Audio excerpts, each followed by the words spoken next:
कबूतरखाने बंद केले असताना त्या ठिकाणी गिरगाव चौपाटीचं किंवा काही ठिकाणी आहेत ते कबुतरांना सरास पाणी टाकताना दिसतात. त्यांवरती काही कारवाई आहे व्हिडिओ देखील व्हायरल करतो.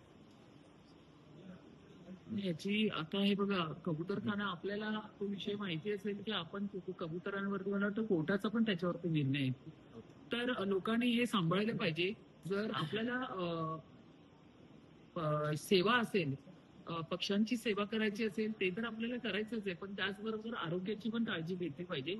तर लोकांना मी तुमच्या माध्यमातून या ठिकाणी नम्र आवाहन करेन की हे सर्व करत असताना लोकांना त्रास होईल अशा पद्धतीचा आणि कोर्टाचे नियम आणि मुंबई महानगरपालिकेचे नियम प्रत्येकाने सांभाळले पाहिजे. बंदुकोबाचा विषय चर्चेत असताना malaडचा एक प्रकरण आहे. malaडच्या महापालिकेच्या गार्डनमध्ये बंदूक आहेत ते सकाळी 8 ते संध्याकाळी 5 वाजेपर्यंत आहे की त्या ठिकाणी असल्याचं आढळलेलं आहे. अनेक लोक आहेत ते त्याला प्रभावित देखील पडतात. अशा प्रकरणांवरती महापालिका म्हणून काही बचत ठेवणार आहे का असं आम्ही अंधश्रद्धेवरती विश्वास ठेवू नका. बंधुबाबा असतील, हे असतील, ते तर आम्ही वारंवार सांगतोय. अंधश्रद्धेवरती विश्वास ठेवणं बंद करा. लोकांना मी एक प्रथम नागरिक म्हणून आव्हान करते, अंधश्रद्धेवरती विश्वास ठेवू नका.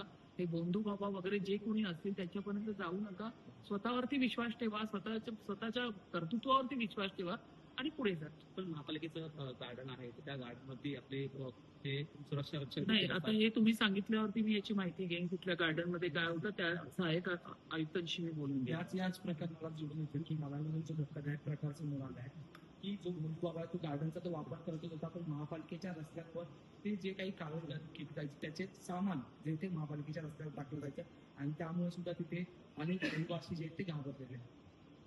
मी मालाडचे जे सहाय्यक आयुक्त असतील त्यांच्याशी मी फोनवरती विचारणा करेन आणि संपूर्ण माहिती घेईन. जर असं होत असेल तर त्यांच्यावरती कारवाई करायला. सुरुवातीच्या काळात व्हिडिओला मुक्त राबवलं परंतु